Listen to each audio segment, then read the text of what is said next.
Río.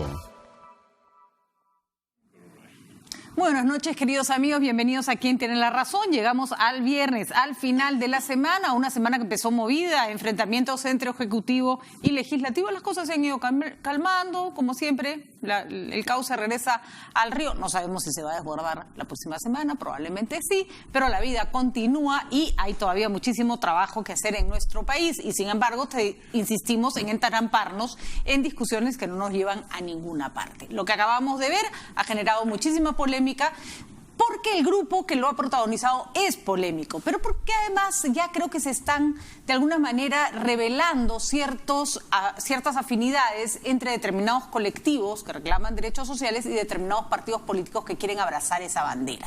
Los representantes del colectivo Con Mis Hijos No Te Metas, que tienen todo el derecho del mundo a manifestarse y expresar sus ideas, entraron hasta la Plaza Bolívar, hasta la plaza donde está el Congreso de la República, que por años uno no puede manifestarse ahí, y se instalaron ahí después de haber además tenido algunos roces con la policía, y esto ha generado la protesta de muchos congresistas que dicen: ¿cómo es esto? La plaza era intangible, no se podía usar para manifestaciones, y también en un momento provocó el reclamo airado de los congresistas que apoyan a este grupo porque no los dejaban avanzar rumbo a su objetivo. Un laberinto, la verdad, innecesario, pero que da cuenta de algunas cosas que deberíamos ir cuidando. Cuáles son los derechos de algunos y qué cosa quieren quienes están apoyando o ensalzando este tipo de enfrentamientos. 3 invitados tenemos el día de hoy para hablar de este y, por supuesto, otros temas de suma importancia.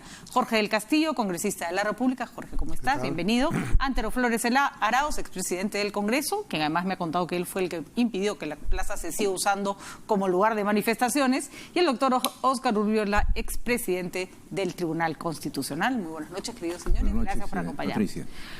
Bueno, los espacios públicos son públicos, pero hay determinados espacios que se han declarado intocables porque si no, no se puede, están siempre llenos de manifestantes y pierden su condición de espacio público. Uno puede entrar a la Plaza Bolívar a caminar, no pasa nada, sentarse en una banca. Lo puede hacer también en la Plaza de Armas. Lo que no puede hacer es usarla para manifestaciones, porque, a ver, señores, díganme si recuerdo mal, durante años estuvieron la Plaza de Armas y la plaza frente al Congreso tomadas por diversos grupos que con derecho reclamaban, pero que ya le habían quitado el carácter de público a ese espacio para convertirlo en una tribuna de determinadas quejas, demandas válidas. ¿Qué es lo que ha pasado el día de hoy, Jorge? Tú estabas en el Congreso cuando ocurrió. Yo estaba desde las 10 de la mañana en una sesión de la Comisión de Defensa con el ministro del Interior, el jefe de la policía y otros congresistas. Y pasado el mediodía, cuando ya estaba por terminar la reunión, llegaron un grupo de congresistas a demandar, en fin, expresarse en la comisión por el tema de que no dejaban avanzar a esta marcha. Un grupo los habían parado en el Parque Universitario, otros en la esquina Girón Cusco y otros en Hacho, ¿no? ¿Qué es lo que normalmente pasa cuando saben que su destino final va a ser el Congreso? Sí, ya habían avanzado varios grupos realmente, ¿no? Una manifestación bastante grande y unos 200 a 250 personas habían entrado a la plaza propiamente, de hecho. No sé en qué circunstancias y cómo entraron, porque eso yo no lo vi. Por lo menos no vi en el momento que ingresaron. Entonces, yo le dije a Julio Rosas de qué se trata. No es que nos den el permiso para pasar. Bueno, entonces espérate, hablas tú solo, ¿no? Pero cuando terminemos, ¿no? Ellos querían de alguna forma intervenir. Así que cuando terminamos, demos por terminado nuestro tema, que de paso fue una estupenda reunión con el ministro del Interior, hemos planteado una serie de normas muy importantes, ya hablaremos de eso en un momento, por eso, ¿no? Y le di la palabra al señor Rosas, dio su punto de vista, levanté la sesión. Después de eso, tuvimos una reunión ya en privado, ¿no? Los congresistas con el ministro, el jefe de la policía, y tomamos un acuerdo, ¿no? Para que avanzaran en la avenida Bancay esos que estaban retenidos en el parque. Bueno, y eso fue todo el incidente, ahí terminó, ¿no? Ahora, el tema es, ellos afirman haber tenido permiso del señor Salaverry para entrar a la plaza, eso ya no lo sé, ¿no? Y el señor Salaverry no ha dicho nada, así que no sabemos cuál es la versión de él. Creo ¿no? que antes de que se vaya a la China sería bueno que aclarara, ¿no? ¿Se van a la China? Creo que ya no se van a la China. Ah, no sé. No, parece que han suspendido su viaje a la China. Se iban 15 días, ¿no? De representación. Sí. Sí.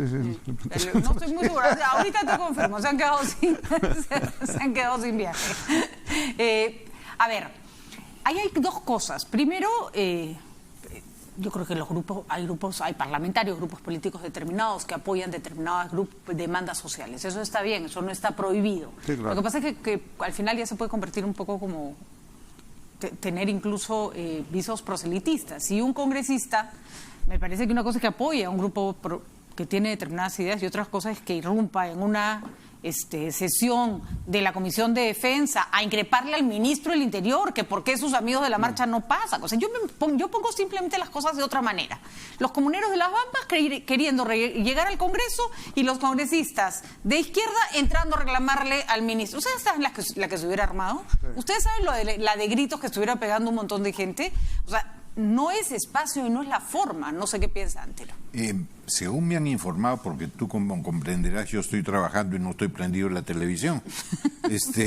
Ni siquiera los que trabajamos en televisión estamos prendidos todo el día en la televisión. Así es. ¿No? Entonces, me han informado de que había un pequeño estrado y había inclusive sonido, en fin. Tuvieron que Víctor Andrés García Belaúnde se ha quejado de que tuvo que suspender una sesión porque no se escuchaban, ¿no? Claro. Entre ellos. Pero, ¿qué significa eso? Que alguien dio la autorización. Porque si bien son espacios públicos que están bajo control municipal, en el caso de la Plaza Bolívar hay un entendimiento entre el municipio y el Congreso para que el Congreso tome ciertas restricciones como las ha tomado hace años.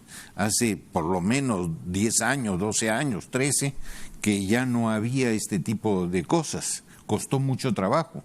Y si hoy día el presidente del Congreso ha cambiado eso, que está ya casi 3 quinquenios, creo que está haciendo muy mal, porque está sentando un gravísimo precedente. A igual razón, igual derecho, todo el mundo va a querer lo mismo. Y no solamente es que te crean problemas en la Plaza Bolívar, sino acordémonos que uno de los problemas de tránsito más serios en la Lima Cuadrada es la avenida Bancay. Y nadie llega en helicóptero, todos llegan por la avenida Bancay. Entonces se crea un problema a la ciudad bastante complicado y encima tienes que tener a muchísimos policías que en lugar de estar viendo contra la criminalidad, están poniendo su pecho para evitar que gente avance en ejercicio de sus derechos de manifestarse. Pero todo tiene un límite, ¿no? Y el límite, uno de ellos es la Plaza Bolívar. Por supuesto. Doctor Urriola. Patricia, al margen de la causa que defiende este colectivo, me parece que aquí se está sentando un precedente que en lo sucesivo va a generar que distintas agrupaciones de distintas tendencias y con mucha razón van a exigir el mismo trato. Porque como señalaba Antero, se ha visto en los videos que hemos observado un tabladillo que estaba seguramente instalado con mucha anticipación. Y esto quiere decir que ha habido toda una programación y toda una gestión y la autorización ha sido antelada. Creo que es un precedente negativo porque en el futuro vamos a ver que la Plaza Bolívar, que es la plaza antigua de la Inquisición, va a ser escenario de una serie de manifestaciones que no solamente van a interferir en la labor parlamentaria, como lo ha señalado Jorge, en el sentido de que las sesiones pueden ser interrumpidas no solamente por el sonido, sino también por querer ingresar al mismo recinto del Congreso. Entonces, me parece a mí que se debe rectificar esto y en lo sucesivo poner las cosas en su sitio. De acuerdo. Vamos a tratar además de entender lo complicado que es este colectivo. Porque, a ver, ¿tienen derecho a manifestarse? Sí. ¿Tienen derecho a estar preocupados? Sí. Pero ya hay una campaña de desinformación sobre una política de Estado y una política de Estado que además, hay que decirlo, no es de este gobierno. La política sobre la enseñanza en igualdad y la educación sexual viene desde antes del gobierno aprista. Y es una política que se ha ido desarrollando, implementando y que de pronto han decidido prestarle atención. Entre los presupuestos del colectivo Con Mis Hijos No Te Metas está que el gobierno está haciendo un adoctrinamiento de sexualización y con la ideología de género de los niños en las escuelas. Entonces, con razón, por ejemplo, la congresista Marisa Glave decía el otro día, una cosa es tener tus posturas, que las puedes presentar, y otra cosa es ya, iniciar una campaña sistemática de desinformación y de mentiras con respecto a algo que no es lo que yo creo, lo que tú piensas o tus sentires, sino una política de Estado que tiene que ver con cómo enfrentas la educación en los colegios. Eso, además, es complicado. Esa parte no estamos mirando, porque una cosa es respetar ideas y otra cosa es permitir que se introduzcan sistemáticamente en la discusión elementos que no son verdad. ¿Cómo se maneja eso políticamente? Sacarlos del escenario y arrimarlos del debate no es una opción. No es una opción. No se puede y no. Lo discutíamos con Marisa Glave el otro día.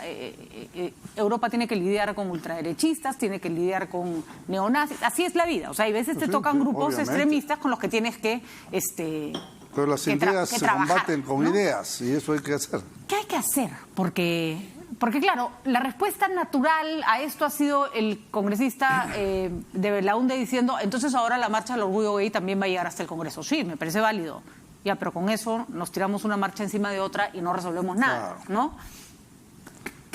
Bueno, ¿Se les ocurre alguna idea a ustedes? A mí se me agotó la creatividad. Las posiciones extremas terminan malogrando los conceptos que pueden ser válidos en un sentido o en otro sentido. Y debatibles, claro, ¿no? Entonces llevan a aristas, así como estas puntas, ¿no es cierto? Se convierte en el asunto, ya no se puede tratar porque estás además con un margen de intolerancia impresionante en el conjunto, entre unos versus otros. Y en tergiversaciones, ¿no? También. Una cosa arrastra a la otra, ¿no es cierto? Entonces, por ejemplo, poner in extremis una posición respecto a la educación y viceversa, a ver por error o como quieras, incluido el famoso link que tanto se criticó, entonces una cosa, esos extremos terminan perturbando algo que podría ser un debate nacional normal, ¿no es cierto? O, como comentaban el otro día en el foro de integración que tuvimos en RPP, la mesa que me tocó de educadores, o terminan acaparando una discusión sobre la educación que deberíamos estar discutiendo sobre cosas mucho más, que influyen mucho más en la educación de un chico. La educación ¿no es necesita mucho más fuerza en unos campos que no son solamente esos. Así es. Esa es una pequeña parte del problema. Nos pasemos un mes hablando sobre un link en un texto escolar, ¿no? Pero ese link ha sido el detonante de todo esto. Y este link no es parte de la política de Estado que viene de hace muchos años. Esta es una metida de pata, hablando las cosas como son, en este gobierno. Pero ha sido el detonante que se ha podido tranquilamente evitar. ¿Y cómo se puede evitar todas estas cosas? Habiendo claridad de los conceptos. El tema es que hay mucha confusión de qué es educación sexual, de qué es enfoque de género, de qué es el famoso, ya no enfoque de género, sino las políticas generales de género.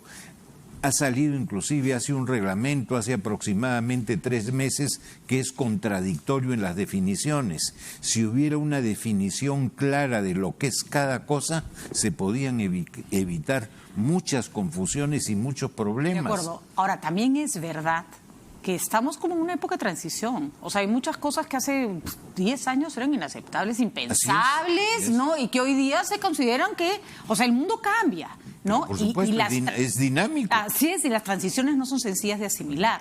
Pero tal vez si nos calmamos todos un poco y nos ponemos de acuerdo sobre algunos puntos básicos. Una de las características. Los chicos estarían menos confundidos, porque además los más confundidos al final son los pobres chicos que están metidos en medio de esta discusión, ¿no? Una de las características de la democracia moderna es precisamente la tolerancia.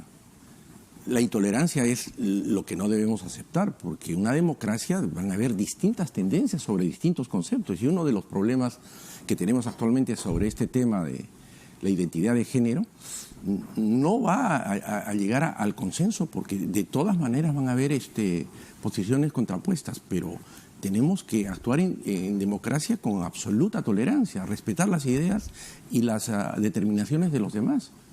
para poder vivir en paz, porque de lo contrario siempre vamos a estar contrapuestos. Así que... No, yo he conversado con personas digamos, de este colectivo que se afirman con mucha decisión, dice cosas que me parecen válidas, pero afirman con mucha decisión.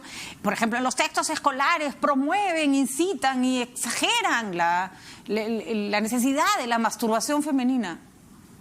¿Dónde? O sea, no está eso, no está. O sea, decir que existe la masturbación femenina no es un pecado. De ahí a decir que les están diciendo a las chicas que vayan corriendo a masturbarse a su casa es una traspolación que está en la cabeza del que tiene miedo, no está en el texto. Y que ¿no? todo el mundo habla de la orientación de sexo, orientación de género, etcétera.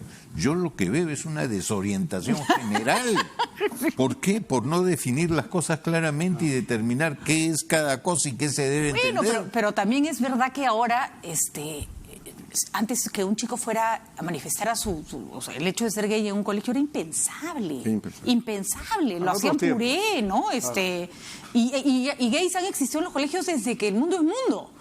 Ahora salen de la mano. No solamente los alumnos, también profesores. Pero por supuesto, ¿no? Por supuesto. Y hoy día los chicos te dicen, sí, fulano de mi clase es gay. Y no pasa nada. Nadie se muere, no es contagioso, no pasa absolutamente nada. En fin. Además se entiende perfectamente que te digan, oye, respetamos, toleramos. Cuando ya te dicen imita, ya tienes... Pero los seres humanos no somos así, ¿no? Sí, pues. No somos así, ¿no? No actuamos irracionalmente por imitar, no somos monos, ¿no? Hay que respetar las libertades de cada cual. Así es, hay que aprender a que somos individuos, ¿no? A que no somos... Y que son temas de conciencia, finalmente, entre los ciudadanos. Unos pueden tener una posición, otros y tolerarse entre todos, ¿no? Esto no tiene pues una cosa tremendista en que, no, es inaceptable, no hablamos con ese, lo votamos, tampoco. No, y creo que también hay que tener en cuenta que parte de la labor del Estado, más allá de orientar sobre esos temas que pueden ser más complicados, más difíciles de entender, es que la educación sexual no la puedes dejar en casa en un país donde los padres no hablan con sus hijos de sexo, donde los niveles de agresión sexual en el hogar son altísimos, ¿no? Casi todas las agresiones sexuales a chicos menores son dentro de las casas. Entonces, ¿qué haces?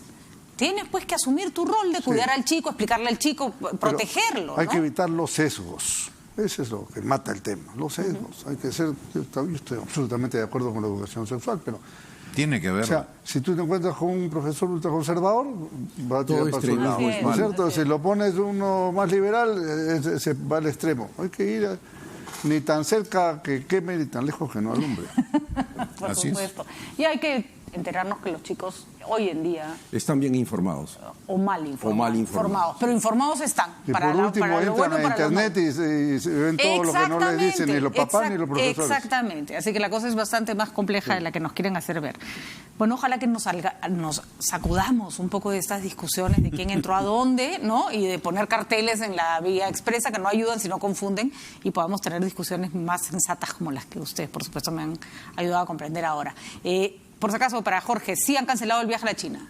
Qué bueno. Ya está, canceladísimo. No se va nadie a la China, porque se armó polémica durante este viaje de representación, ¿no? Es buena decisión, porque yo hasta habría suprimido la semana de representación, porque si no nos quedan solamente 2 semanas de legislatura para todo lo que hay que hacer. Que se iba a ir a China cuando la legislatura ya estaba terminada. Una delegación de 15 congresistas y se iban a ir durante la semana de representación. Estaban entre ellos Dalmiro Villavicencio, César Segura, Nelly Cuadros, de todos había, Roy, Ernesto Ventura, Edgar Américo Ochoa, Luz Rebeca Cruz, Jorge Meléndez, entre otros que se quedaron con los crespos hechos en China. Viaje a la China. Se quedaron sin viaje a la China. Bueno, el segundo tema que todavía se arrastra desde el inicio de semana en que el presidente Vizcarra llegó al Congreso y pidiendo que se aprobaran, que se discutieran las reformas y que no se pasaran por agua tibia o que no se archivaran sin ser discutidas lo suficiente, es que ahora el presidente ha dicho que no pierdan el tiempo, que no hay que perder el tiempo legislando sobre la reelección, porque le ha dicho que la reelección no va, sino que más bien se aboquen a la discusión de la reforma política. No sé si tenemos baita al respecto, Catalina. Sí, lo escuchamos mejor. Siempre vamos a tener un comportamiento 100% en respeto a la Constitución, y fortaleciendo la democracia. O sea, la reforma política no es un capricho de una autoridad o de la población, es una necesidad. Vamos a hacer lo que sea necesario, contar de llevar adelante la reforma política, lo que sea necesario. Lo que estamos haciendo es exhortando al Congreso para que con responsabilidad analice los 12 proyectos de reforma política que le hemos entregado el 10 de abril y que hasta ahora no ha visto ni uno solo. Cuando nosotros le pedimos celeridad, sí, tuvo celeridad para archivarlo. O sea, tuvo celeridad para no verlo. En vez de estar perdiendo tiempo en sacar un proyecto de ley que ya no va a tener sentido porque no vamos a postular, que dediquen ese tiempo a sacar la reforma política. Entre otros temas, vea la inmunidad parlamentaria. Que lo vean de manera integral. Nosotros queremos que las decisiones que se toman no sean en función de intereses personales. ¿Y esto cómo afecta al congresista? ¿Cómo afecta al presidente? No queremos sustentar nuestra posición en base a amenazas. Eso no es lo conveniente. No sé ustedes, a mí me gusta más este Vizcarra, que es como más aplomado, menos airado, se le nota que pide lo que quiere pedir, pero de una manera un poco más ecuánime. Hay otros que piden cosas bastante más severas. La ministra de la Mujer, la señora Montenegro, ya ha dicho que ella hubiera cerrado el Congreso. ¿Tenemos sus declaraciones, Catalina? Se hubiera autocerrado, porque ella es parlamentaria. Bueno, parece que sí. A ver, lo escuchemos de su propia boca. Toda decisión sea bien estudiada y sea la mejor para el Perú. Por eso es que he hecho un llamado al Congreso para que ponga sobre la mesa los 12 proyectos legislativos que ha presentado el Poder Ejecutivo, porque tienen que ver no solamente para luchar contra la corrupción, sino con fortalecer las instituciones como el Congreso, el Poder Judicial, los partidos políticos, que son sumamente necesarios para el bienestar del país. Así es que es momento de sumar esfuerzos, es momento de mirar los 200 años de vida republicana, pero encontrarnos el 2021 con un nuevo Perú, con un Perú libre de corrupción. ¿Se debe cerrar el Congreso, ministra? Yo ya lo hubiese cerrado. Bueno, lo dice en su estilo, medio en broma, medio en serio, pero no podemos llegar a 200 años de nuestra vida republicana cerrando el Congreso. A mí me parece básicamente una contradicción. Creo que había una diferencia en el contexto cuando aparecieron los audios de la vergüenza, los audios en que involucraba buena parte de la élite del sistema judicial de nuestro país, en que efectivamente creo que el presidente tenía todo el derecho del mundo a reclamarle al Congreso que hiciera su trabajo, que esto, que es una discrepancia. Yo particularmente creo que el Congreso debiera abocarse a la reforma política, pero lo cierto es que si no quieren, no los puedes estampar contra la pared y ponerlos una... Pero Pati, es que todo tiene sus tiempos. Los tiempos del Ejecutivo no son iguales que los del Parlamento. Tú recibes un proyecto del Ejecutivo en que todos te dicen que son urgentes primero, lo cual no es verdad. Pueden ser importantes, pero no urgentes. Urgentes eran los que requerían reforma constitucional, ¿no? Por lo de la cantidad de legislaturas. Le pone a todos, a cualquiera, hasta la creación de un distrito le pone urgente. En el Congreso lo recibe el presidente con un vicepresidente y lo pone su proveído para que pase a una o dos comisiones, vaya uno a saber. Esas comisiones lo reciben, le piden información a sus asesores, tanto los internos como los externos, llama gente para que vaya a expresar oralmente sus posiciones. Todo eso demora, por eso tiene sus tiempos, y son 130 parlamentarios que ponerlos de acuerdo es difícil. ¿Cómo será cuando hoy día hemos visto que en el Ejecutivo el presidente de la República dice una cosa y el ministro de Justicia dice otra? Uno pechando, diciendo, no hemos descartado cerrar el Congreso, y el otro diciendo, ni siquiera lo he pensado. Oye, si dos no se ponen de acuerdo, figúrate 130 en un parlamento. Ahora, no es fácil. Es verdad, pero tampoco podemos negar el hecho de que es verdad que el Congreso tiene sus tiempos, pero algunos tiempos del Congreso son, o sea, por ejemplo, el señor César Segura de la Comisión de Subacusaciones Constitucionales, ese tiene los tiempos más raros del mundo, pues como si viviera en otra dimensión, ¿no? O sea, ese vive en un planeta donde las horas corren de otra manera. Hay tiempos que no corren. No corren. Y es verdad que cuando quieren se apuran. Me ha hecho reír el presidente, dijo, yo les pedí celeridad y se apuraron en archivarlo. Por lo menos ya le puso un poco de humor al asunto. Pero Pero a ver, doctor Urriola, lo Ya se escuché. tiene además para bajar tensión. Yo quiero Por destacar, supuesto. Patricia. Por eso yo digo, prefiero este Vizcarra un poco más distendido, ¿no? Yo quiero destacar que en este caso las iniciativas del Ejecutivo sobre reforma constitucional son varias, y una de ellas es precisamente el tema de la inmunidad parlamentaria, en la que ha puesto mucho énfasis el presidente, y a mí me parece que empezó mal, porque además de haber sido la manzana de la discordia, de confrontación con el Congreso de la República, y que en mi concepto es una propuesta inconstitucional porque afecta el núcleo duro de la Constitución que preserva el sistema de división de poderes, pesos y contrapesos. De eso se puede hablar mucho, pero creo que por la actitud que tiene el Ejecutivo de insistir en el tema de la inmunidad, incluso asociándolo con la impunidad, me parece que está perdiendo el objetivo fundamental, que es la reforma política con miras a las próximas elecciones del 2021. Que si no se empiezan a discutir ahora, no vamos a tener una reforma constitucional para ese entonces. Y en eso coincide, porque el otro día lo conversábamos con Jorge del Castillo. Se empezó por el peor punto, el más complicado, el más complejo, el más conflictivo. El más conflictivo. Para efecto de formas, normalmente se empieza por las cosas más fáciles, ¿no? Se va de menos a más. Digamos. Pero bueno, habrá que corregir esa ruta. Es como cuando te divorcias y no empiezas para pelearte por la casa, pues, ¿no? Primero ves con quién se queda el perro, digamos, ¿no? Luego de escuchar a la ministra de la Mujer, ¿no es cierto? Yo prefiero quedarme en su versión si es que lo hubiera dicho en broma, porque en serio valdría la pena meterle una interpelación y censurarla, francamente. Pero creo que es bastante... Por eso prefiero quedarme que lo he hecho en broma, ¿no es cierto? Sí. Ya, okay. No hace una declaración formal, Otto y Fritz y la ¿no? señora Montenegro, en broma, ¿no? La posición del presidente también tiene un margen de, vamos a decir así, de demagogia, porque su propio proyecto de reforma constitucional habla de la no reelección. Primero, que está en la Constitución, ¿no es cierto? Así es, no hay reelección clarísimo. continua. Segundo, ha presentado un proyecto de ley ejecutivo donde habla exactamente lo mismo.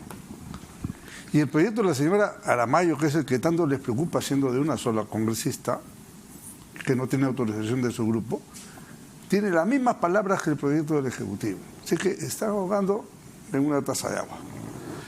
Aquí lo que hay que hacer, seguir trabajando. Además, todos estos proyectos, el Ejecutivo se demoró 2 meses en hacerlo con la Comisión de Notables, ¿no es cierto? No pueden esperar que lo que 6 personas han hecho en 2 meses, 130 lo hagan en 1 mes. Esto tiene, como dice Antero, que tiene gran experiencia, por algo ha sido presidente del Congreso, tiene un proceso que hay que aceptar, porque además se había preparado un cronograma para que esté todo en el lapso de esta legislatura. Pero al margen del tema, a mí me sorprendió mucho el domingo pasado la encuesta que decía: ¿qué dicen los peruanos sobre la reforma política? Nada. 2/3 no saben de qué se trata. O sea, nada, muchos de los que dicen que sí saben, no saben. Tampoco saben, ¿no es cierto? Hay que decir que los que saben que le cuenten a los que no saben. Porque además las personas que sintieron que habían agotado esta urgencia de reformas en el referéndum. O sea, ya pasaron por una consulta para hacer reformas. O sea, no es... Ya sienten que han hecho algo al respecto. Entonces ahora dicen, ¿y ahora qué más se necesita? Lo que dice el doctor Urriola me parece un ángulo interesantísimo, más aún viniendo alguien que ha sido presidente del tribunal. ¿No? ¿Hasta cuándo puede ser aceptable que un poder del Estado quiera poner las reglas para otro poder autónomo? ¿Cierto? Y hay otra cosa, Jorge, que en esa misma línea, la cuestión de confianza que se alteró en el Congreso, sí. ¿no? Primero por la modificación del reglamento y luego en el contrabando que le pusieron en la reforma constitucional, ¿no? Pésimo. Era pésimo. Así es. Ahora viene la respuesta del Ejecutivo respecto a la inmunidad. Ahora, o sea ese que punto... estamos empatados. Yo creo que esa no es la forma. Ahorita vamos afecta a las instituciones. Disculpe, doctor Urriola, que lo interrumpa. Ahorita vamos a analizar sobre esta suerte como de usar proyectos de ley y usar iniciativas legislativas más o menos como quien se tira bolas de nieve, ¿no? O sea, yo te mando uno, yo te respondo el otro, que parecieran no tener mucho sentido. Pero tenemos una información, Catalina, la tenemos ahí. importante porque estamos hablando de la inmunidad parlamentaria. José Luis Lecaros, presidente del Poder Judicial, firmó pedido de levantamiento de inmunidad para el congresista Moisés Mamani por los presuntos delitos de falsedad ideológica y falsedad genérica en agravio del Estado. Documento será remitido el lunes a primera hora del Congreso. Es correcto. ¿Eso es normal? Es correcto, Es correcto. es correcto. Es correcto. Y si es que el Congreso quiere dar muestras de que la inmunidad no es impunidad, tendría que dar curso. Pero hay que hacerlo volando, para pero por supuesto. Exacto. Esas son las cosas que creo que para lo cual estas discusiones debieran Ahora, servir, ¿no? Eso no significa que haya que desaparecer la inmunidad parlamentaria. Exactamente. Lo que hay que hacer es, hacer procedimientos más cortos para este tipo de trámites, porque inclusive el propio primer ministro lo ha dicho hace un par de días, nosotros no estamos contra la inmunidad, dice, lo que queremos es que los trámites sean más rápidos, pero cuando sale dice, sí, inmunidad es impunidad. ¿No? Esa identificación a mí me parece peligrosa en una democracia. Populachera, ¿te das cuenta? Pero ahí sí yo no tengo un punto. La inmunidad no es impunidad, No, pero a ¿qué va a veces ser? se usa como. Así es. A veces se usa como. Y se ha usado como escudo de más de uno. Pero ¿no? a nombre de eso no vas a desaparecerla. No, Pues. pero entonces el Congreso tiene que cuidarse de no malbaratear una herramienta que es fundamental para su Ninguna duda, ejercicio. hay que ¿no? tener muchísimo más severidad, tanto en el Poder Judicial como en el Congreso, en estos tipos de inmunidad. Así es. Que hay que conocer además que se trata, que es una protección a toda la institución parlamentaria. Y a tu no es trabajo los como parlamentarios parlamentario. individualmente. Así y es. tu trabajo. Y además la inmunidad, se olvida la gente que tiene un componente también de inmunidad de expresión. Las cosas que digas en ejercicio de tu mandato congresal, sobre todo en lo que son la fiscalización, no puede ser objeto de denuncia por delito contra el honor, como Pero es la tampoco- difamación, la injuria. Pero además, Exactamente. Patricia, ese peligro de excederse en las funciones o de no actuar conforme a la Constitución y la ley no es privativo del Congreso. En el Tribunal Constitucional, si hay un activismo por ir más allá de lo que tienen que hacer en interpretación de la Constitución, ¿no es cierto?, y no hay una autolimitación en los magistrados del Tribunal Constitucional para hacer lo que tienen que hacer, estarían actuando fuera del marco de la ley. Y lo propio puede ocurrir también en el Ejecutivo, si utilizan los decretos de urgencia para, como que ha ocurrido en algunas oportunidades. No por eso vamos a eliminar que el Ejecutivo La pueda dictar delegación. decretos de Ahora, ¿qué urgencia. hacemos? Que el Tribunal Constitucional tenga que hacer la interpretación de la Constitución y les vamos a hacer amarrar las manos para que no lo hagan. Y por eso tampoco no podemos amarrar al Congreso para quitarles la inmunidad, que es una herramienta que necesitan para ejercer la función de representación. Lo que se tiene que hacer es que el Parlamento también actúe con discreción, ¿no es cierto?, y que sepa utilizar esto sin que se preste para la impunidad y al mismo tiempo el desprestigio del Parlamento, como ha estado ocurriendo. ¿Y cómo hacemos para evitar esto que está ocurriendo, que a mí me parece terrorífico? Y es, el Congreso saca una ley para quitarle al presidente la reelección, entonces el presidente saca una ley para quitarle a los congresistas la inmunidad, entonces los congresistas le responden con una ley para hacer no sé qué. Eso- es infantil. Eso es ¿no? infantilismo. Infantil, Totalmente. ¿no? Yo te acuso, tú me acusas. Y la Yo te reforma- fastidio, yo te friego yo te molesto. y la institucionalidad mientras tanto se va por el No desagüe. solamente la institucionalidad, Pati. Esto crea un sentimiento en el electorado, en la ciudadanía, de qué está pasando. Te ponen en un sándwich. Ustedes se pelean, pero nosotros estamos en el centro. Y al estar en el centro y haber un sistema de crispación y de fastidio, todo está paralizado. En lugar de haber más puestos de trabajo, hay menos. En lugar de haber más inversión generadora de puestos, hay menos. Hoy día La hemos gente- tenido una marcha terrible de la gente de Caraballo que hace más de 8 años pide que le pongan agua. Con toda ¿no? razón. Con toda razón. Con toda razón. Permíteme. Hoy día hemos visto esta reunión de la Comisión de Defensa. Todo el Perú sabe que yo tendría muchos motivos para estar discutiendo con el señor ministro del Interior. Ya de hecho hemos tenido un buen encontrón la vez pasada. Pero usted prometió que se iban a reunir para buscar nos hemos reunido hoy día. políticas importantes. Nos hemos reunido hoy día, porque entendemos las oportunidades las tiene a veces una sola vez en la vida, ¿no es cierto? Entonces, yo no puedo dejar pasar la opción.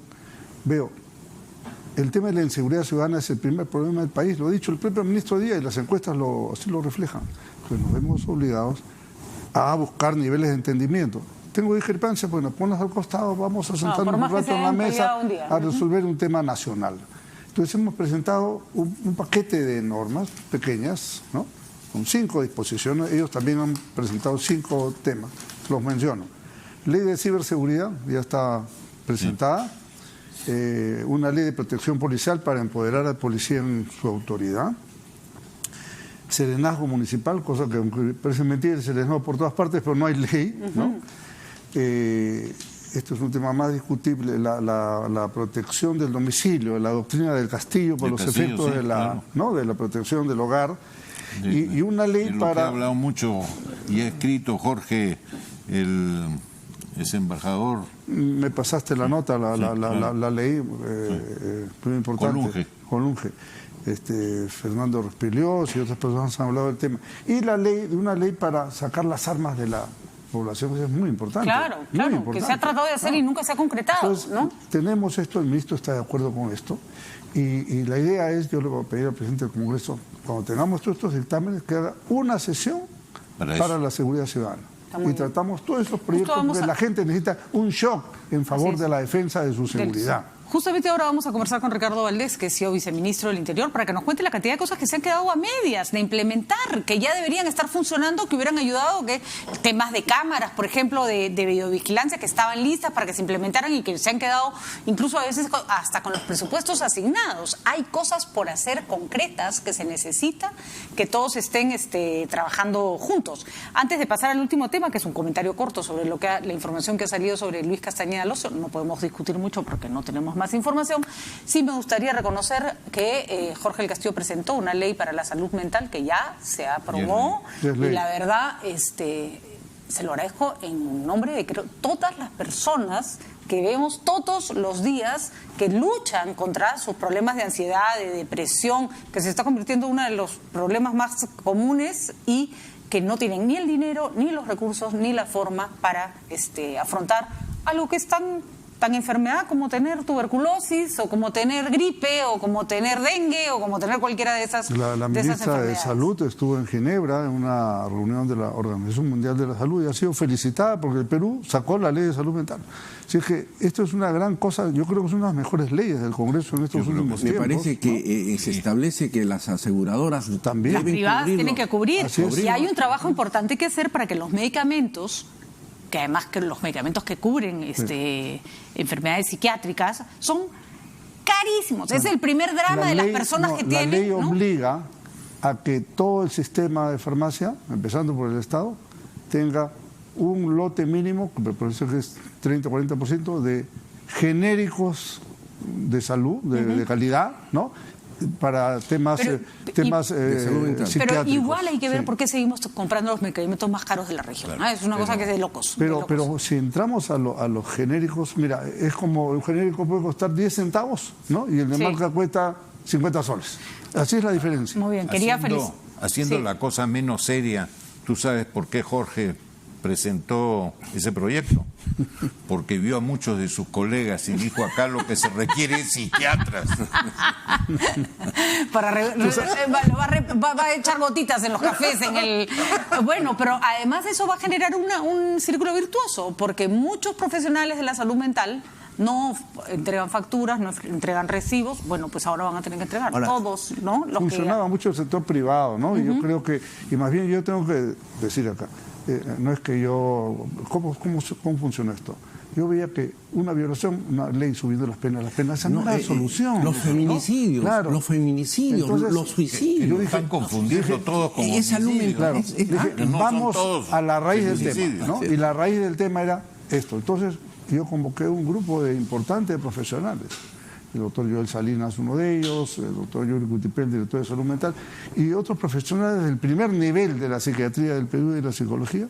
Ellos son los que hicieron la ley. Yo solamente fui el que acomodé las palabras, pero muy bien. Hay que agradecer ese trabajo desinteresado. Ahí tenemos un ejemplo de leyes que no se usan para dispararse de una esquina a otra, sino que benefician a la población, que eso es lo que estamos necesitando a gritos. Pero también hay que decirle algo al sector prensa, en que tú eres una de las excepciones. Esto que es bueno pasa desapercibido. Así es. Y sin embargo, si alguien le dice, un parlamentario le dice no sé qué cosa a un ministro o viceversa, primera plana.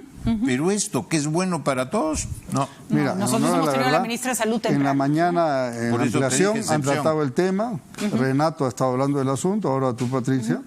Pero en otros medios espero que haya este rebote importante. Porque la gente tiene que saber Claro. que ahora Tiene cuando un derecho. tiene un derecho, y que cuando tenga un familiar o cuando una misma persona sienta que necesita ayuda va a poder acceder y no se va a quedar pobre en el intento de atenderse, que es lo más importante. Bueno, finalmente apareció información que no sé por qué, tarde o temprano parecía que iba a aparecer, que la empresa OAS le dio un aporte de $100.000 de campaña al exalcalde Luis Castañeda Locio para su campaña del 2014. Esto lo ha declarado Piñeiro, que es José Aldemario Piñeiro, que es el expresidente de la constructora brasileña.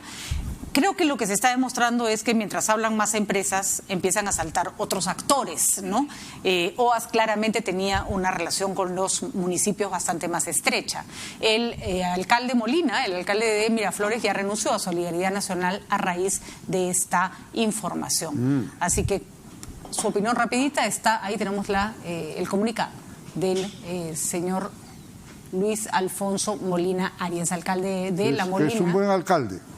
Perdón, alcalde de Miraflores. De Miraflores. Yo le digo el señor Molina, alcalde de La Molina, no, alcalde de Miraflores, que plantea su renuncia irrevocable al partido Solidaridad. Bueno, esperaremos a ver que salga más información, pero está funcionando la colaboración con las empresas. Sí, y que siga su curso como están todas las investigaciones. Y que siga su curso sin interferencias de ningún tipo, ¿no? Yo creo que por eso hay que calmarnos todos, porque la lucha anticorrupción necesita un escenario tranquilo, Jorge, por eso ¿no? ha hecho parte de la tarea. Muchísimas gracias, señores. Gracias. Magnífico fin de semana para ustedes. Gracias por las buenas noticias sobre leyes que nos ayudan a los peruanos. Y nosotros vamos a conversar con Ricardo Valdés, ex ministro del Interior, ex viceministro del Interior, que sacó un artículo muy interesante en el Comercio esta semana, que da cuenta de una serie de pendientes que se han quedado sin ejecutar, que ayudarían muchísimo a que mejore el tema de la seguridad ciudadana. A ver si lo escuchan el ministro Moreno, y las cosas empiezan a avanzar en un tema que tiene a toda la ciudadanía muy preocupada, la inseguridad. Ya volvemos.